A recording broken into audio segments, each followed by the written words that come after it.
Okay, namaste everyone. Before we begin the program, we'd like to make a few announcements. So please ensure your mobile phones are switched to silent mode and avoid using flash photography during the talk. We seek your cooperation to help create a meaningful experience for everyone.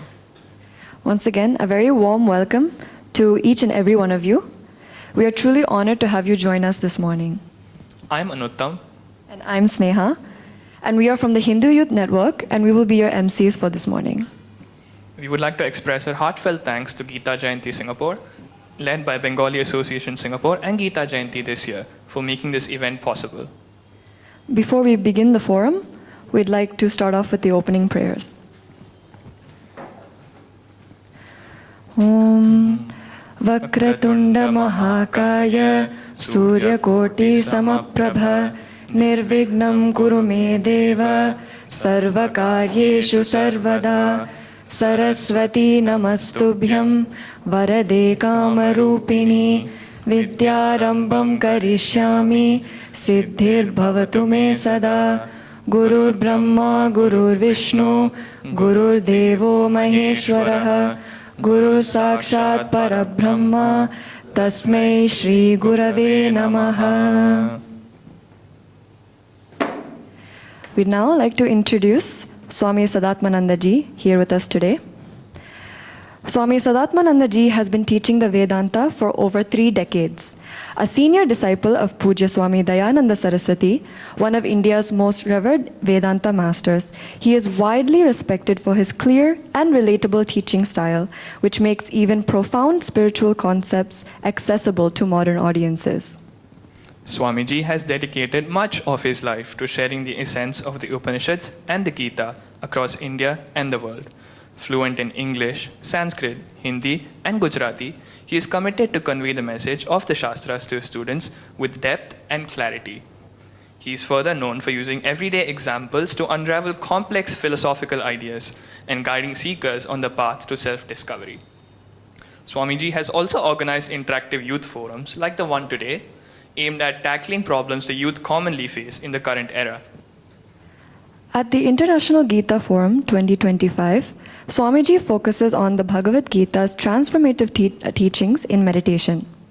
His talks explore how the Gita defines meditation, the essential mindset and disciplines required, and practical methods to steady and focus the mind in today's distracted world. In today's forum, Swami Sadatmananda ji will present a special session titled, In Meditation, You Are the Problem, You Are the Solution. With such an intriguing and interesting title, I am sure this will be a good fodder for your thinking. There will also be a Q&A session at the end of the talk, so we highly encourage everyone to hold any questions till the end of the talk. Please keep your questions short and concise for the benefit of sticking to time and giving all participants a chance. Without further ado, we will now pass the mic on to Swami Sadatmananda ji. Thank you.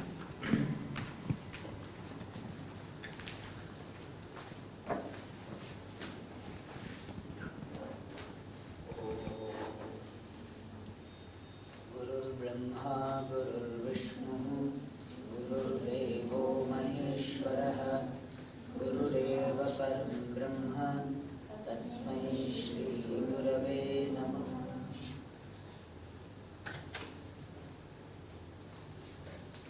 My namaskaram to all of you. Are you able to hear at the end?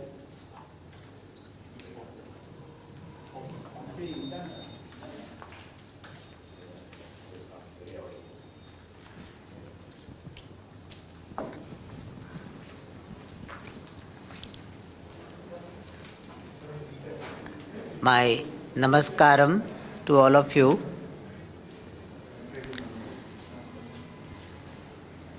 I congratulate all the youngsters who have come for this session, and also to the others who are young at heart, even though physically may not be having young body, but young at heart. Who is youth Who is youngster? Anyone who has got readiness to learn new ideas. Anyone who wants to try new ideas. One who does not give up so easily. And one whose heart is filled with hope, enthusiasm. That person is youngster. So, some of you are physically young, some of you are mentally young. So, my welcome to all the youngsters present here. The title of this talk, when you might have heard or read, must have puzzled you, because the title is Problem is you, solution is you. You are the problem, you are the solution. Because our general thinking is, my problem is because of someone. My problem is because of my parents, my teachers, or government, or social system, or international situation, job situation. That is how we generally think. Anybody is asked, do you have any problem? Everybody will have some problem. And if he is asked, she is asked, why you have problem? Then person will have the people to be blamed. The people to be blamed to, situation to be blamed to. If you analyze the word problem, what is problem? This is how Vedantic approach is. You go to the fundamentals. What is problem? This word problem is derived from Greek origin. Pro and bellum. Pro means in front, before. Bellum means that which is thrown. So the challenge is thrown in front of you is called problem. Something you consider to be unwelcome. Something you consider to be harmful to your well-being and needs to be solved. That is called problem. And we have so many examples for the problems. We don't have any dearth of it, shortage of it. As youngsters, problem is my parents are not understanding me. I am not understood by my parents. In fact, misunderstood by my parents. Problem of not getting the grades I want to have. I want to stand first and I am not able to do that. Or if you have completed your study, not getting job, not getting promotion. Some rejection is there in relationship, not having enough money, not having enough time for enjoyment. And always there is a concern that I may be missing out on something which is going on, which is very exciting, but I may be missing out. In fact, they have coined a word. You know what is that? FOMO. Have you heard the word FOMO? Fear of missing out. So always there is a fear that something great, exciting will be going on and I may not be knowing. Some latest album has come out and I may not be knowing. Some latest movie has come out and I may not be knowing. Some great party is going to happen, I may not be invited. So always there is that fear, FOMO. So these are the problems we have. As I said, rejection in relationship, shortage of money, time, etc. But these are topical problems, incidental problems. They are not universal problems. Everybody does not have the same problem. Some people have, Swamiji, traffic is a big problem, especially on Monday. In Singapore also, in India, Bangalore and all, so much traffic. So traffic is a problem. But all of them are incidental, situational problem. They are not there all the time. And they are not there for everybody. Only in certain situations, certain time, we have got these problems. So they are called topical problems, incidental problems. But what is the fundamental problem? What is the fundamental problem which is there behind all these topical problems? What is that fundamental problem because of which these topical problems are overwhelming us? People become so much depressed. People feel so frustrated, stressed, and even some people are so depressed, so frustrated, they commit suicide. Why this topical problem? Not having money, rejection in relationship, all of them are becoming overwhelming because we have not paid attention to the fundamental problem which is lying behind these topical problems. And that fundamental problem is self non-acceptance. I do not accept myself as I am now. This is the fundamental problem. If I am accepting myself as I am now, with money or without money, then not having money is not an overwhelming problem. It is a situation to be dealt with by some action. If I do not connect this rejection in relationship with my self-worth, then it is a situation which can be dealt with by proper planning, action, some advice. It's just a situation. But our basic problem is self non-acceptance. I do not accept myself as I am now. People say, Swamiji, I accept myself, but people do not accept me. People not accepting you is a problem only when you do not accept yourself with the rejection of others. People have got their own conclusions. People may have their own judgments. But with all those judgments, I am acceptable. If I am acceptable to myself, then everything becomes a situation to be taken care of. You can see this in your life. If you do not connect your financial condition with your self-worth, then not having money is only a situation.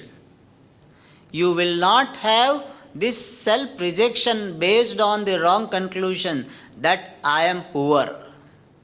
See, these are the two different things. Not having money is a situation.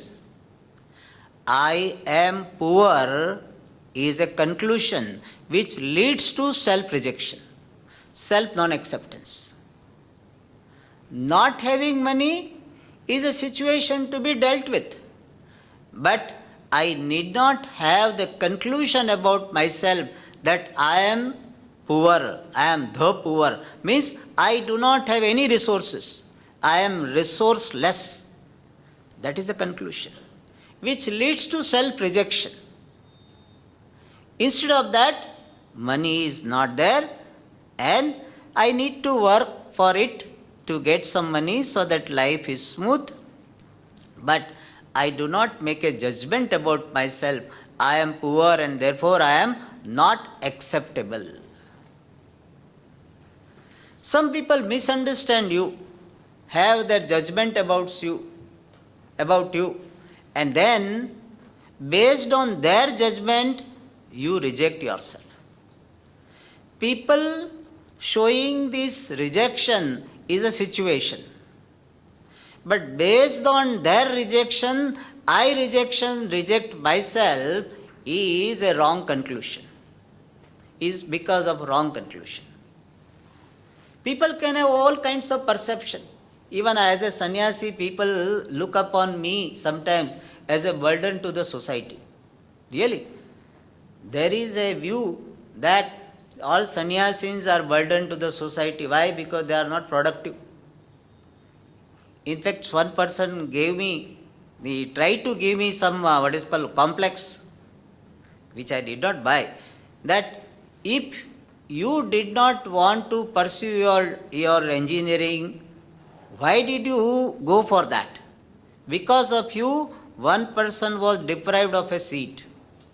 And you studied that and afterwards you gave up. So, it is a wrong thing to do. You are a burden to the society. You are useless. You are non-productive. So people can have all conclusions. Even I am telling as for me, people can have all conclusions. But based on their conclusion, I buy their conclusion, internalize, and based on that I reject myself, then I am committing a mistake. So important thing is self non-acceptance is the fundamental problem leading to helplessness, leading to sadness. If self-acceptance is there, no situation will become an overwhelming problem for you. No situation. It is just a situation. You do what is to be done. Accept all the facts of life and doing what is to be done. That is maturity. And in fact, spirituality, you must have heard this word spirituality. Spirituality is also that. Spirituality is stop blaming the world for my problem of sadness, my problem of helplessness. Stop blaming the world and stop blaming yourself. Stop blaming the world, stop blaming oneself and taking the responsibility of correcting our conclusions which are leading to self-rejection. And that is what the vision of Vedanta is. Vedanta says your self-rejection, self-non-acceptance is because of your wrong conclusion about yourself. It is because of the ignorance about yourself. Because of the ignorance and ignorance-born wrong conclusions, you have self-rejection, self-non-acceptance. But your conclusions which are causing self-rejections are wrong. And why you have got wrong conclusions? Because you have got ignorance of your right understanding, true understanding of yourself. And therefore, this Shastra, our Vedic heritage, gives us the vision about ourselves. So when we correct our understanding about ourselves, when we get the knowledge of our true self, then we will see ourselves to be acceptable. And when we see ourselves to be acceptable, then we can handle any situation. So the vision of Vedanta is non-understood, misunderstood you are the problem. And understood you is the solution. So that is the vision of Vedanta. Non-understood, misunderstood you are the problem for yourself. And understood you is the solution. How is it so? That we are going to see in this session. I consider myself to be unacceptable because I see myself to be limited, wanting. And I have got the habit of judging myself based on the condition of the body, based on the financial situation, social situation, and based on that I may derive conclusions, and those conclusions are not happy conclusions, positive conclusions, and therefore I reject myself. So Shastra is giving you this vision about yourself. Once you know what really you are, then you are acceptable. You find yourself to be acceptable. Problem is because you do not know what really you are. And once you know yourself, there is no problem, only a situation to be dealt with. And to drive home this point, in our Shastra we give the example of the 10th man. You must have heard the story, some of you. There were 10 children who were 10 boys rather, they were traveling. And on the way there was a river, all of them they knew swimming, they jumped and they went across. And when they went to the other side of the river, they wanted to be sure that all 10 have come. They started counting 1, 2, 3, 4, 5, 6, 7, 8, 9. And then 10th is missing. And they started crying because I am the seeker of the 10th man, 10th boy. The 10th one is missing. And then this learned person comes and gives the knowledge, you are the 10th man. When this knowledge is given, I am the 10th man, then I am the solution. When I was looking upon myself as the seeker of the 10th man, struggling to get the 10th man, I am the problem. I am the problem when I am seeking the 10th man. And I am the solution when I discover myself to be the 10th man. So there is no physical difference between the problem I and solution I. Only gap between problem you and solution you is ignorance. Once ignorance is removed, the problematic I becomes the solution I. We give another story. There was a prince, and when he was very young, he was kidnapped by some people, and he was taken to the forest, and he was brought up as a tribal boy. Very poor, even sometimes difficulty getting 3 meals. So he has a conclusion about himself. I am a very poor tribal boy. What is my life? See, people are enjoying. I am so miserable. So he was suffering. Suffering because of what? Suffering because of not knowing oneself to be the prince. Suffering because of the conclusion that I am a poor tribal boy.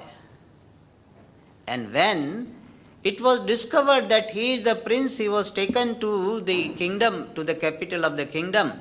Then discovery that I am the prince is the solution.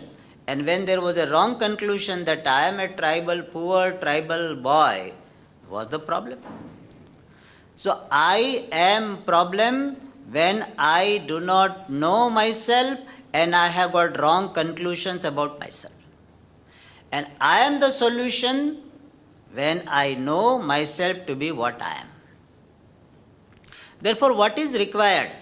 What is required is stop blaming the world and trying to understand what I am.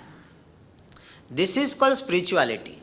You must have heard the word spirituality, and generally spirituality is considered that person going to the ashram, taking sannyasa, growing beard, wearing mala, changing the dress. That is what people consider spirituality. Spirituality is not that.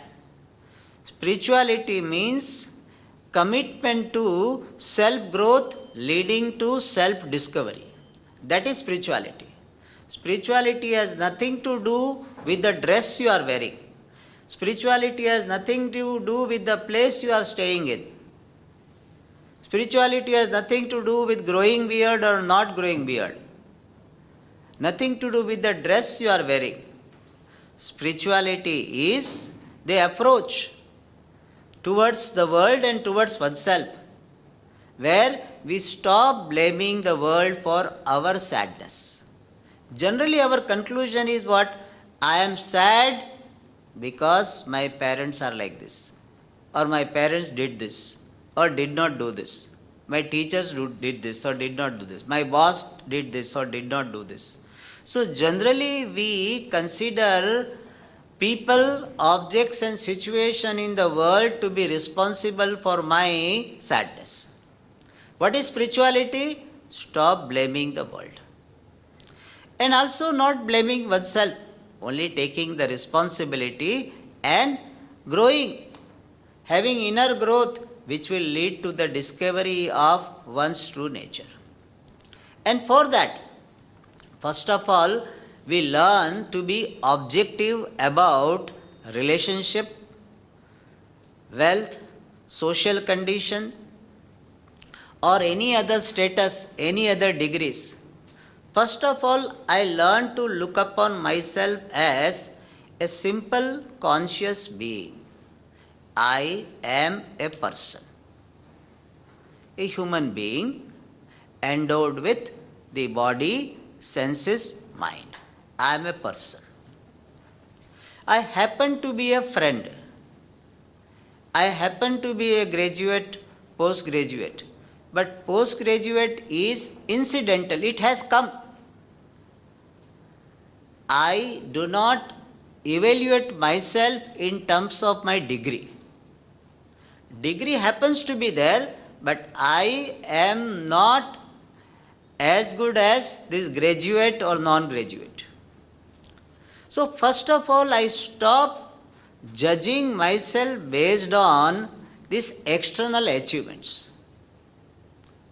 They are there or may not be there, but I am a person endowed with the blessing of the body, senses, mind, the potential to grow. And I do not judge myself based on so-called success and failure. I do not make judgment. Suppose I did not get first rank, I need not judge myself to be a failure. I need not judge myself to be successful just because I got certain success in some area. I am a person, happen to have particular results which are called success. I happen to be a person who has got certain situation which is called failure. We need not buy this title of successful or failure. I am a person with potential to grow. That is the healthy attitude. I do not judge myself based on the car I have, vehicle I have, degree I have, or parents I have, parenthood. Whatever be the background of my parents, some youngsters are ashamed of introducing their parents because they are not well educated. Why? Parents are parents. I am indebted to them. I should be introducing them proudly. But I judge myself based on the education of parents. That is our problem. So first of all, I learn to be objective about all those external achievements. And second thing is, I appreciate myself to be a conscious being, aware of this world, and learn to be objective about this body. This body is something I am aware of, and whatever I am aware of, I am different from that. So, this body happened to be short. Then, I need not have complex based on the shortness of the body. Body is short, I am the one who is manifesting through the short body. Body is fair or dark or in between. I am the one who is manifesting through this body, which is fair, dark, or in between. It is something like dress. Dress is orange. I am not orange.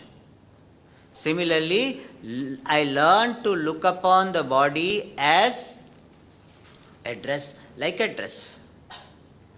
Need not have any complex based on the color of the body, weight of the body, height of the body, age of the body. Nowadays, the modern complex is people try to hide their age. If you ask, in fact, the etiquette is that you should not ask the age. Especially girls, you should not ask the age. It is considered to be out of etiquette. Boys also, but the girls little bit more mindful. So, what is that? This is the age. We can be objective about the body. This body was born in 1962. I declare, whenever I get occasion, I declare this.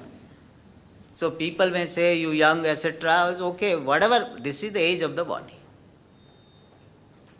So first of all, learn to be objective about the social, financial condition and the body. And then, objective about the sense organs. Eyes are seeing, ears are hearing, not hearing, less hearing, seeing well, not seeing well, objective about it.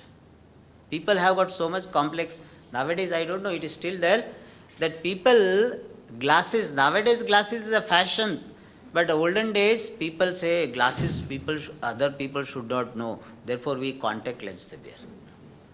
People should not know that I have got glasses. What is there? Glasses are there. Objective about the organs. Similarly, objective about the mind. That is the one of the highest objectivity. That mind can be dull sometimes. Every time don't expect your mind to be agile, active, very fresh. It can be dull. Like a machine. Your machine can have problems. There is no machine which will not have maintenance problem. Even though they say maintenance free, but maintenance free for some time. There is no machine which is maintenance free. So our mind also is like that. It can have problem. Based on the conditions of the mind, don't make a label, conclusion. Swamiji, I am a lazy fellow. I am a short-tempered. You can say, yes, I have got tendency to lose temper. That is objective statement. But making a label, I am a short-tempered person, that is not necessary. You can say, sometimes Swamiji, I feel lazy. That is an objective statement. I am a lazy fellow is a conclusion. So let us learn to be objective about the external situations, the body, senses, and the mind. Who am I? I am witness, aware of this body-mind sense complex, manifesting through this body-mind sense complex. And once I know myself to be this witness, consciousness, then there is no problem for me at all. Whatever happens is happening in this level of, at the level of body, mind, sense complex, I am witness. So there is no problem. This is the ultimate solution. But before this ultimate solution comes, we need to develop the objectivity at relative level, as we discussed in the beginning. I do not judge others based on their financial condition. I don't look down upon others based on their social, financial, or even intellectual condition. Everybody is beautiful. Everybody has got something great. I tell you, in this hall, everybody has got something beautiful, something great, something wonderful, which everybody else may not have. So enjoy the uniqueness of everybody. Enjoy the beauty everybody has. Enjoy the beauty you have. and respect everybody. As a person, everybody deserves respect. Just because somebody has got less money, less education, less social condition, status, doesn't mean he deserves to be rejected. Everybody is acceptable because everybody is manifestation of that highest power called Ishvara. I am manifestation, this as a body, mind, sense complex am the manifestation of higher power, and therefore I am acceptable. So at relative level, you can find acceptability of yourself based on seeing oneself to be the manifestation of the highest power called Ishvara. And at the absolute level, you see yourself to be completely acceptable when you see yourself to be the truth of everything. But that is the ultimate solution.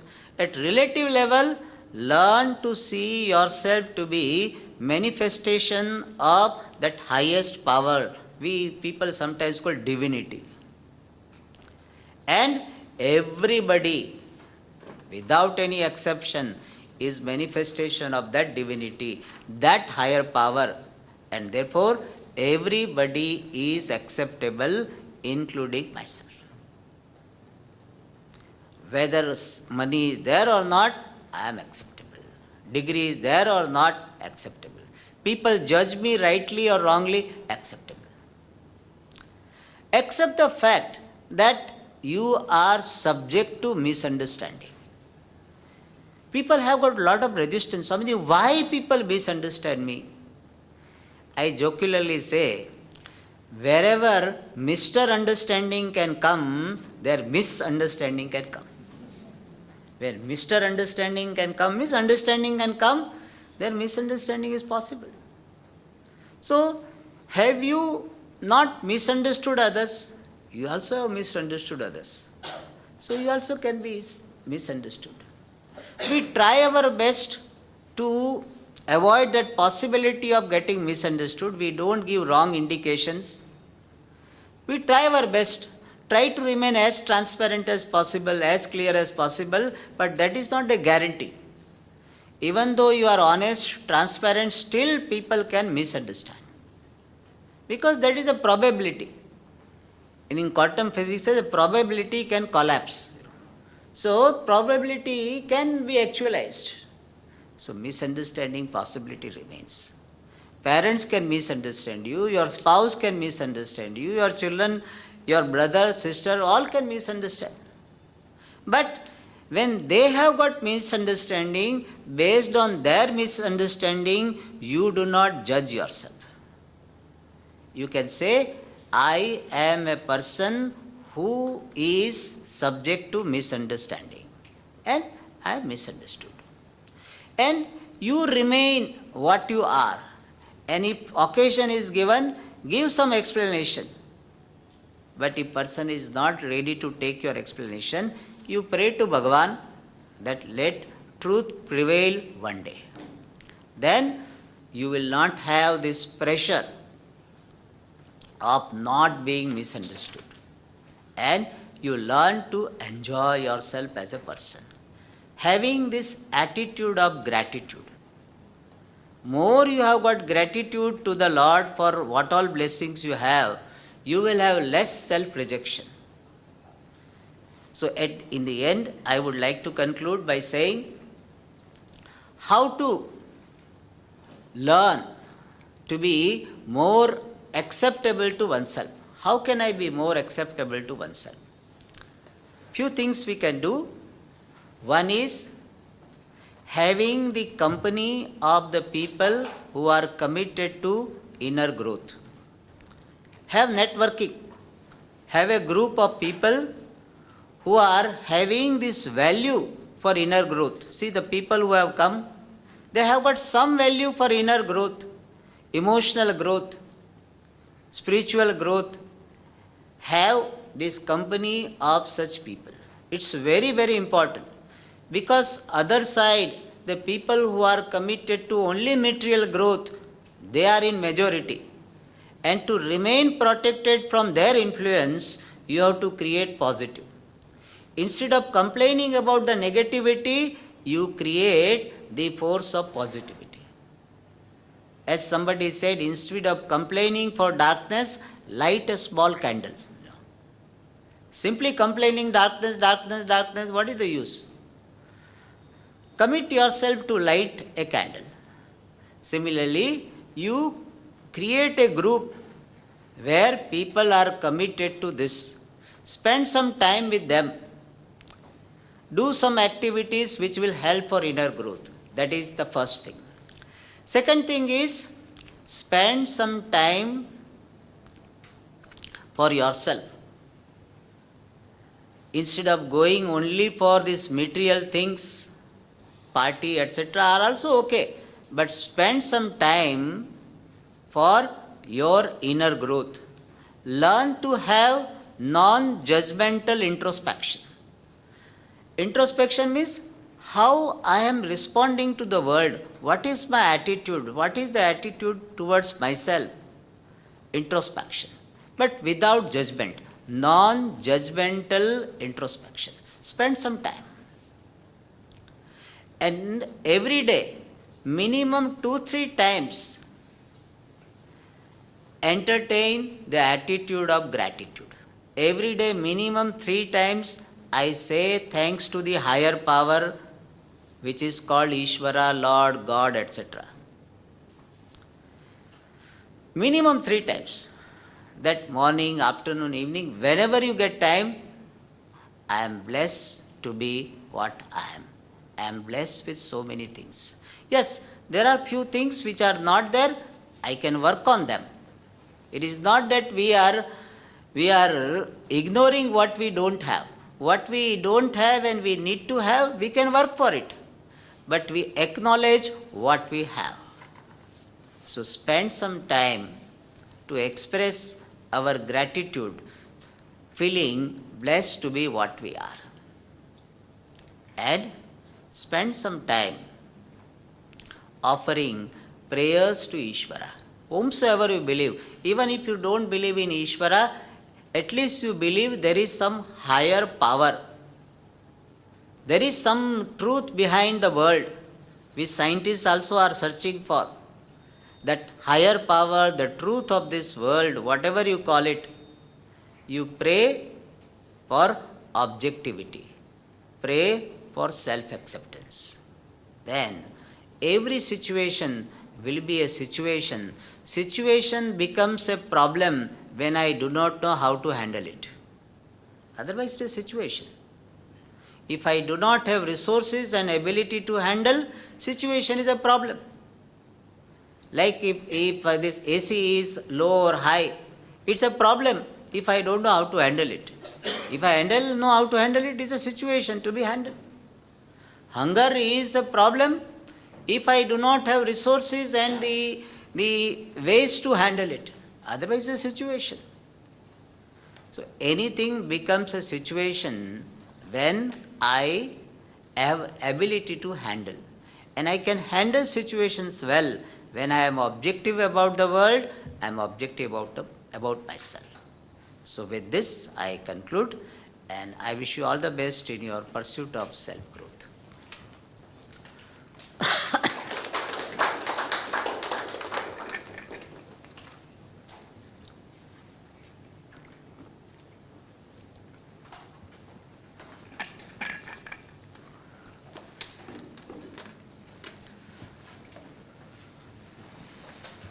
Thank you so much, Swamiji, for that very insightful session.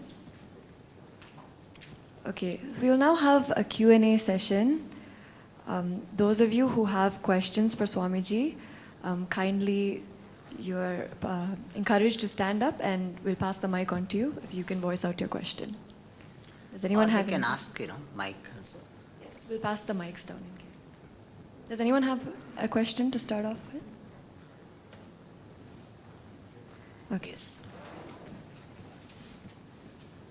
Check. Namaskaram, Swamiji.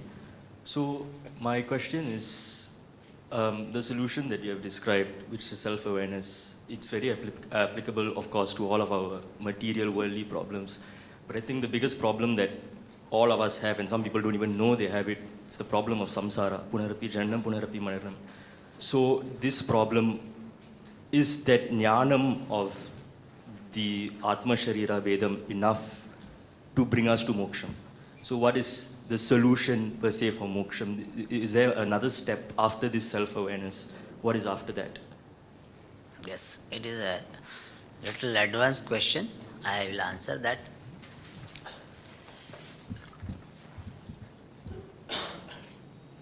We can understand moksha, which is this translation of the word freedom. Moksha, which means freedom, we can understand it well when we understand what is bondage. Because moksha means freedom from bondage. And what is bondage? Bondage is sense of limitations, and based on sense of limitations, we have got so many uncontrolled binding desires. I am using the word binding desire because desire can be non-binding desire also. Like you have desire for tea or coffee. Then if the tea is not available, then you said, okay, I can have coffee also. So your desire for tea is what? Non-binding desire. Desire is binding when the non-fulfillment of the desire creates disturbance, reaction. I ask for money to my parents and parents don't give. Then I react. I fight with them. Then it is what? Binding desire. But if you ask for money and parents say, right now please wait, after 1 week or next month, and you said okay. Or even say now for few months we will not be able to provide, it is okay. Then your desire is what? Non-binding desires. So, bondage is having this sense of limitation. I am not okay as I am now. That is essential bondage. And because of that, I have got binding desires. Because of that, various activities are there, punya papa are there, janma marana are there. That is called bondage. The cycle of birth and death with the struggle of becoming somebody, that is called bondage. And that bondage can be removed by removing the cause for bondage. Cause for the bondage is ignorance and wrong conclusion about myself, as we saw. When ignorance and wrong conclusions about myself are removed, then I discover myself to be free, one with Ishvara, and then there is no problem whatsoever. But this knowledge to happen, we require lot of devotion for Ishvara. Without devotion to Ishvara, this knowledge will not take place. And therefore, first we develop the devotion for Ishvara. We express our devotion through various devotional activities, strengthen the devotee in us, and by the grace of Ishvara, we attain this knowledge and discover our oneness with Ishvara, and that is the ultimate solution to the problem of samsara. Discovery of complete oneness with Ishvara. And knowing myself to be ever free from any problem, that is the ultimate solution for the problem of samsara. Okay. Thank you. Anybody Swamiji. else? Yes. So just to develop further, to understand a bit more better. Please take the mic. In the art of, in the journey of traveling on this spiritual journey and art, focusing on the inner growth you mentioned earlier, but increasingly in some of the social circles that we are in, where we interact with others who are a bit more deep in their spirituality work, sometimes when they speak or they tend to overpower, overthrow, and then you're like, aren't you supposed to be more well-read, and then yet you are like, speaking in a top-down approach, or trying to show that they know a lot more. And sometimes this also kind of discourages some of the others who are beginning to start. I'm like, maybe this is not for me, So how do we then grapple with this situation? How to handle with... Yeah. Correct. And not lose the motivation to focus on inner growth. Okay. So his question is that in the spiritual field, there are people who are, seniors, and they sometimes, express themselves in a very overwhelming manner. Seeing them or listening to them, we feel little bit inferior, low, depressed. So how to motivate ourselves? First of all, those people who are trying to show off themselves to be superior, they have not assimilated spirituality well. A person who is really spiritual, he or she will never look down upon others. He will not consider himself to be superior to anyone. The person who is spiritual, he knows that it is a journey and everybody is on the way. We cannot consider oneself to be superior just because one has started this journey little early in this janma. It is something like there are two brothers in the family, two boys or two girls. Then the elder one is in 12th standard, 12th grade, and the younger one is 5th. So naturally 12th standard boy will be knowing more, that 5th one will be knowing less. Does it mean that 12th one is superior to 5th one?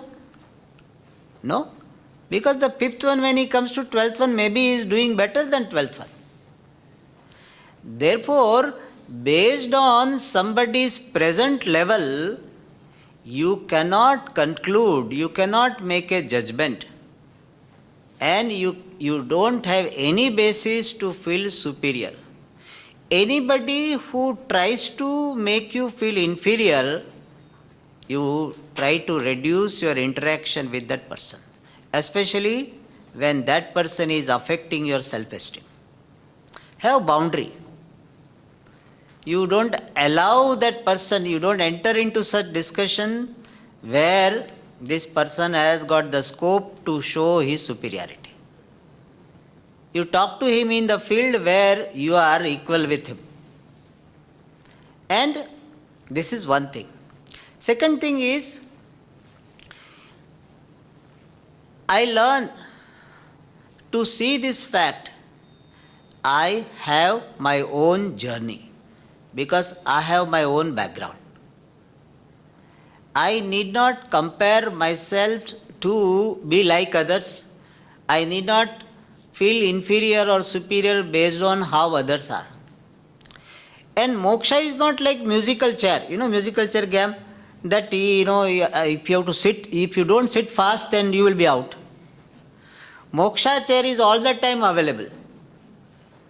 Whenever you get it, after 1,000 years you get it is available.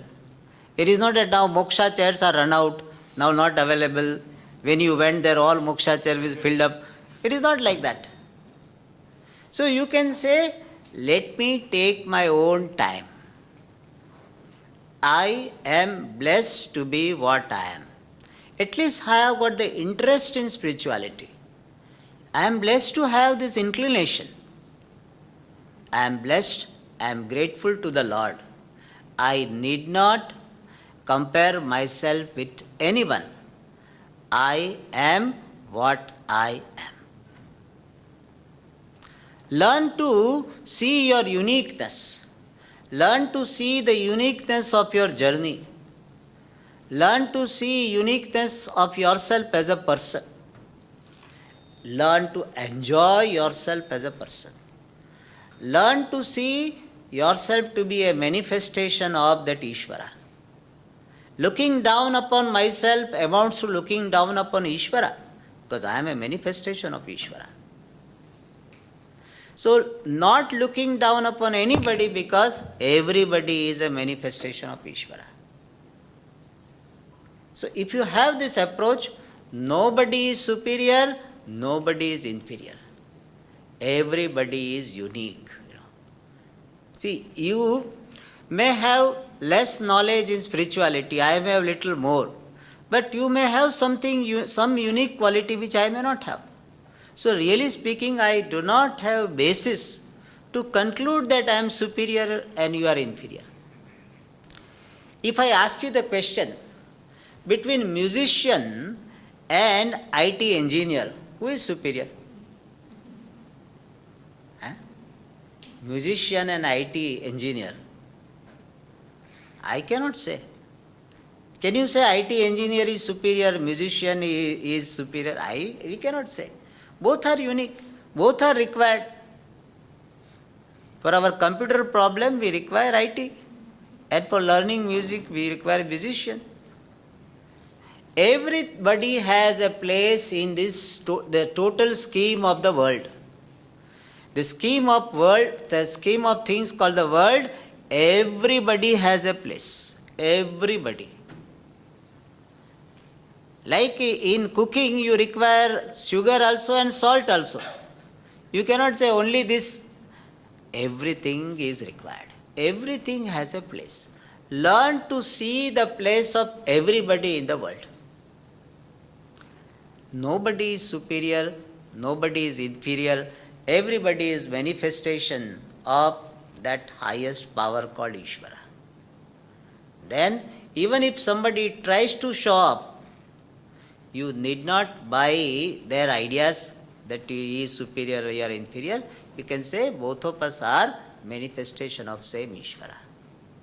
Like the bright child studying in the 5th standard and the average student studying in the 12th standard, we cannot compare. They have got their own background. Learn to respect everybody. If you learn to respect everybody as the manifestation of Ishvara, then the problem of superiority, inferiority doesn't come. You just enjoy everybody. Enjoy yourself, enjoy everybody. And keep saying that I have no reason to feel inferior. I am blessed to be what I am because I am manifestation of Ishvara. If this thing you assimilate well, you will not have any such problem. Thank you, Swamiji. Anybody, any question? Okay, I actually have a question myself. Yes. So in yesterday's evening talk, your whole focus was on meditation and why everyone should do meditation. So coming from the youth perspective, now we live in a very fast-paced world where there's a lot of competition and stress and anxiety to do well, especially in the digital age because everything is accessible. Anybody can be good at anything within minutes. So I feel in this generation there's a lot of added stress, added anxiety. So given the situation, I've noticed it's hard for people to start meditation. They find it very difficult to keep their mind calm. So what would be your advice for people, for the youth who want to start meditation as a practice and as an essential strategy for their inner growth, like you mentioned? Good. See, however busy we are, we get time for food or not. One day you may skip your meal. 2 days perhaps. 2 days generally don't. But you get time for eating. You get time for bathing. Why you get time for bathing, etc.? Because you have understood the value of it. So, if you have understood the importance of meditation, then you will get time. Our problem is not having time. Our problem is not understanding the importance of it. When you understand the importance of something, then you will have no time. When you have sense of importance, or you have interest, or you have passion for something, you get time. When some big, what is called a musician, a singer, some group comes, then so many youngsters I see them. In Singapore you have got like that. That in Bangalore it came, so many from Western countries, that person comes, thousands of youngsters are there. How did they get time for 2 hours, 3 hours, 4 hours? Football match watching, time is there. Tennis match watching, time is there. So idea is that if I love something, I have sense of importance, we have time. And I see many people walking on the road. Why? How do they get it? They are youngsters. They are also in digital era only. But you see them walking or not? They are getting time for walk. Why? How do they get time for walk? Because they have understood the importance of walk. So when you understand the importance of something, then you will get time. And meditation, it need not be half an hour. Let meditation get some place in your routine, even for 5 minutes. In fact, nowadays there are so many apps also. Meditation apps are there, you know that? So 5 minutes you can do it. And I will tell you, simple meditation is what? Just you spend 5 minutes. You just sit comfortably, switch off your mobile and sit comfortably. Relax your body, close your eyes and have few rounds of deep breathing. And then be aware of your normal breathing for 1 minute. And then chant some name. Namah Shivaya, Ramaya, whatever. For 2 minutes, 3 minutes, whatever time you have. So that small meditation with prayer, with the appreciation of gratitude. At the end you say, "Oh Lord, I am grateful for all the blessings I have received. Blessed I am, blessed I am." Conclude your meditation. It takes 5 minutes. And if you do this meditation, then what happens? You have some mastery over your mind. The thought build-up, which is leading to depression, frustration, all these problems are there because people do not have mastery over their mind. They have got uncontrolled chain thinking. And because of that, they are helpless. They are feeling depressed, frustrated. But if they spend 5 minutes having this some mastery over the mind by chanting some names mentally and have this appreciation of the blessings, feeling of gratitude for 5 minutes if they have, then they will not be victimized by the depression, etc. So you create some inner space within you. And because of that, you will have some mastery over the situation. You will not be reactive or less reactive. So you have to see the benefit of meditation, then you will find time. A will find a way. So if you have a will, if you have understood, you will find the time. If you don't find the time, it means you have not been convinced so far of the importance of meditation. So first thing what you need is get convinced of the importance of meditation. If you are not convinced, you will not get time. If you are convinced, you will definitely get the time. Because you have seen in your life, when you have got value for something, you do get time. So many calls come, but some call you respond. You call back. Some calls you don't. Why? It depends on your own value. 10 calls come, all of them you may not. Some you respond. Value. Everywhere, what you value, you will give time for that. And also one more thing is, as somebody said, you do not require more time, you require less distractions. Many people said, Swami, no time, no time. See, when no time situation is there, one thing we can try to apply, and that is less distractions. Find out what are the avenues which are distracting you, which are not necessary for your growth, but they are taking away your time. So if you reduce distraction, then you will have definitely some time for meditation. Swamiji. Yeah, thank you. Any other questions? Open to the floor.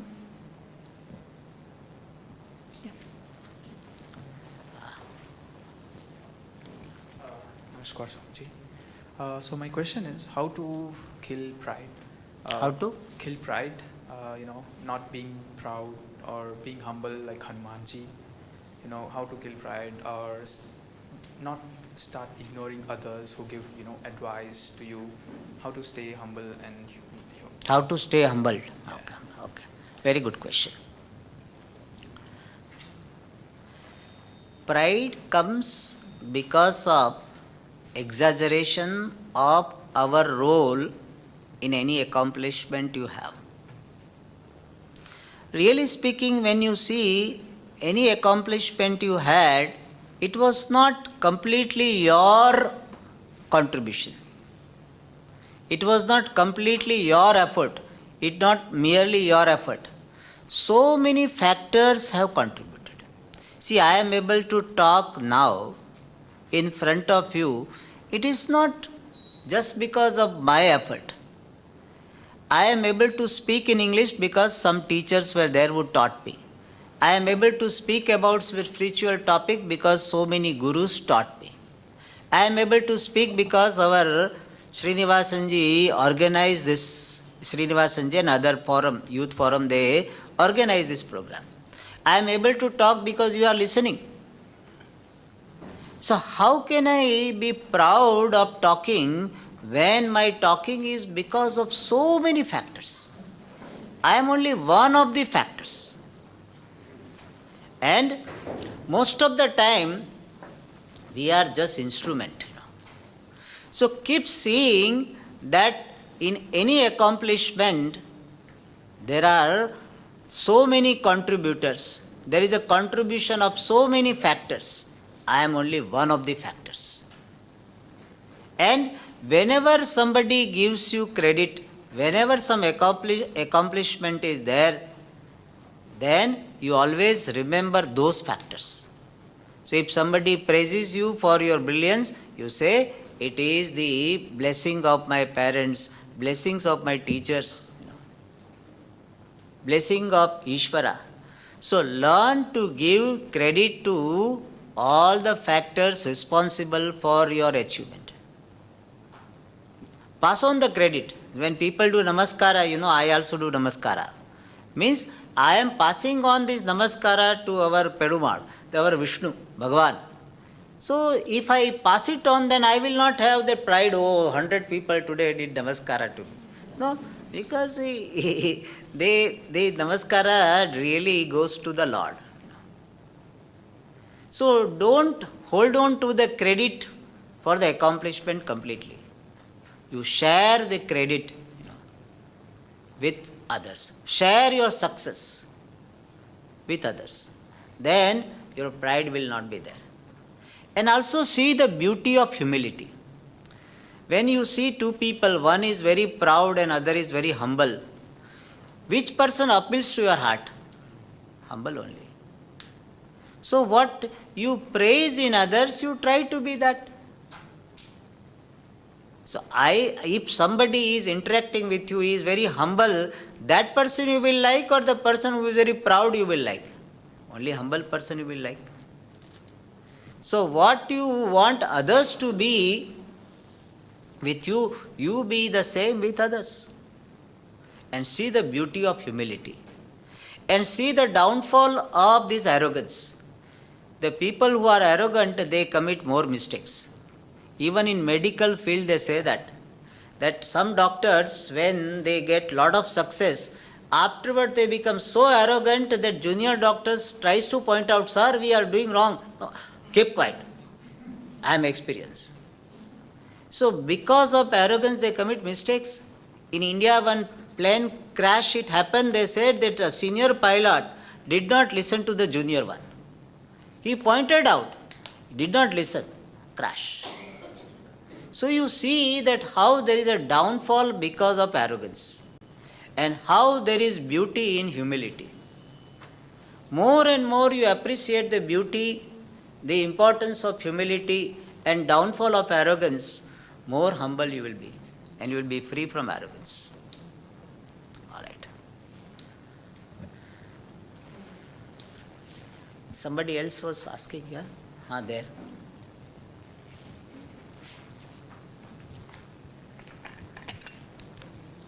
Namaskaram. So I was actually going to ask about something you mentioned earlier in your talk. So you mentioned that we need to make some time to have this non-judgmental introspection. Could you expand a bit more on what exactly that means? Yes. Because my understanding of like introspection currently at least is that you look at what you're doing, how you're doing things, and then you judge and be like, okay, this was not done very well and this could have been done better, etc. So how do we do it in a non-judgmental way? Very good. Nice. Good, you gave me the opportunity to explain. Please, is anything else? No, I'm just waiting for your response. Huh? I'm just waiting for your response, that's all. Okay.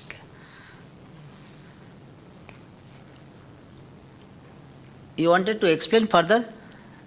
No. I wanted to actually hear your explanation because genuinely I didn't, the way you said it in terms of it being non-judgmental, that seemed to directly contradict my current understanding of what introspection means. So I wanted you to explain what that means. Yeah, sorry for interruption.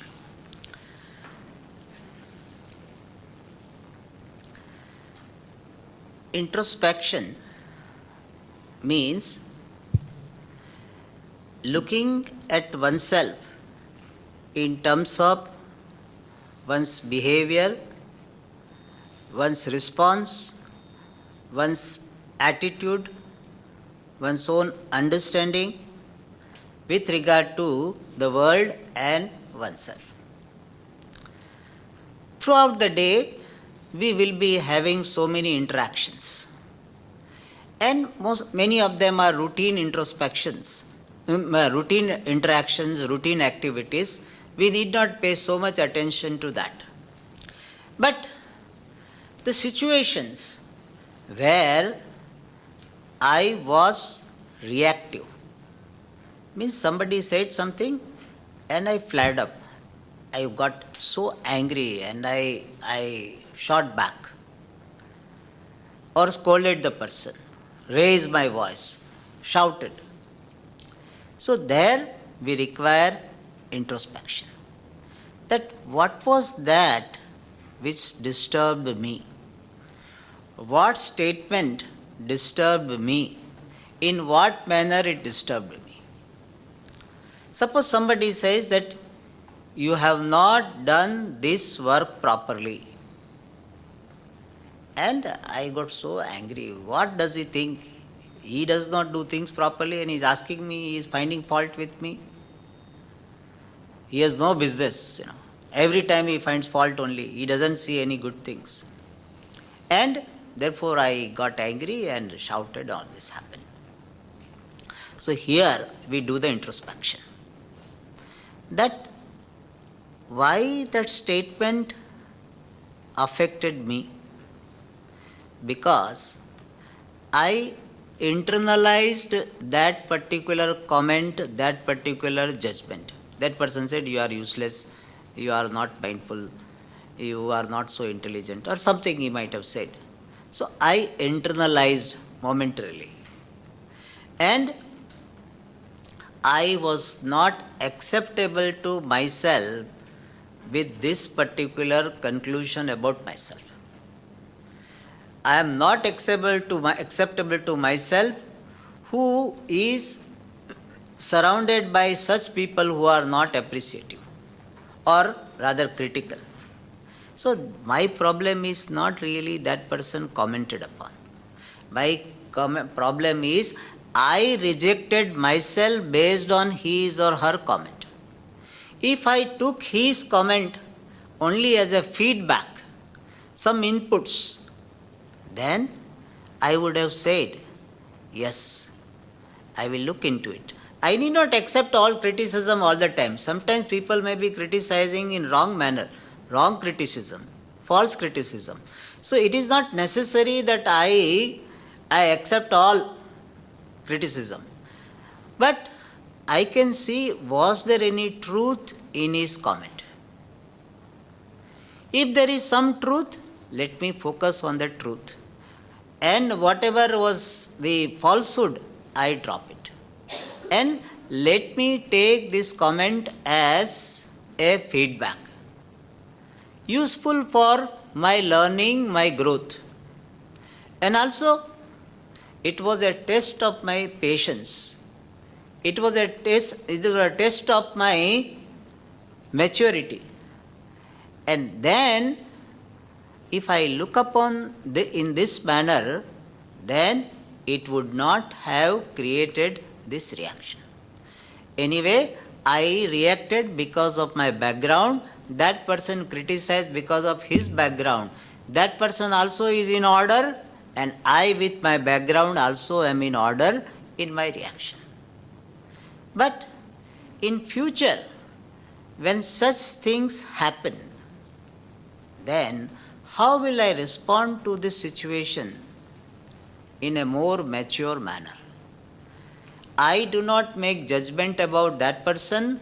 I do not make judgment about myself that I am a short-tempered, I am useless, I am not growing, I am not going to grow, I am very rigid, etc. No. This situation happened and it can be corrected. It can be improved upon. So in future, when similar situation happens, I will respond in this manner. This is called non-judgmental introspection. And here one more thing I note, and that is, it is not all the time we do introspection with regard to the reaction we had. In fact, sometimes somebody was shouting and you remain very patient and objective.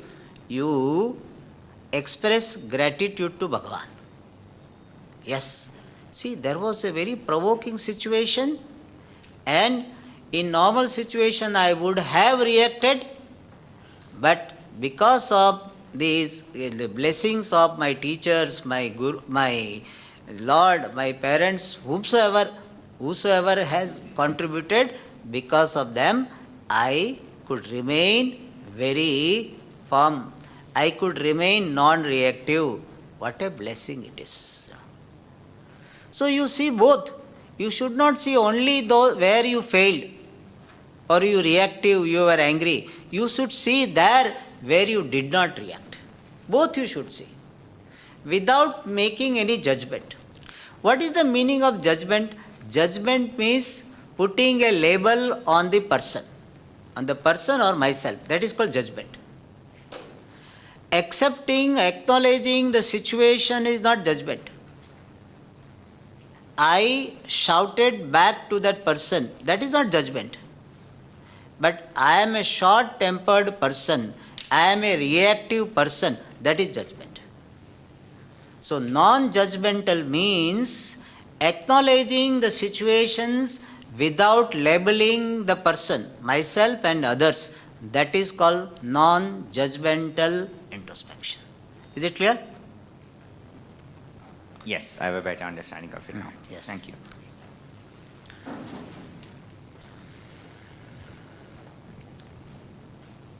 Okay, we can entertain one last question if anybody has. Okay. Okay, our time is up. Huh? Time, yeah, almost 11:30. Okay. So. Okay. So thanks everyone. We've come to the end of the forum now. We truly hope you had an insightful session with Swamiji and that you are inspired to integrate the key takeaways into your daily lives. Our immense thanks to Swamiji for this wonderful absorbing session. We'd like to extend our heartfelt thanks to the Bengali Association and Gita Jayanti Singapore once again for putting together this wonderful event. Of course, you all deserve a great appreciation as well for enlivening this session with your thought-provoking questions and participation. Round of applause.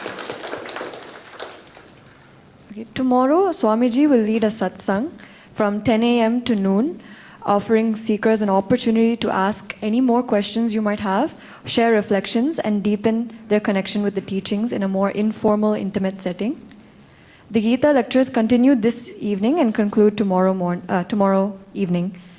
Now, before we say goodbye, we'd like to end with a concluding prayer. Om Purnamada Purnamidam Purnat Purnamudachyate Purnasya Purnamadaya Purnameva Vashishyate Om Shanti Shanti Shanti. Thank you for joining us, and from all of us at the Hindu Youth Network team, have a wonderful rest of the day and take care. Lunch awaits you now. Namaste.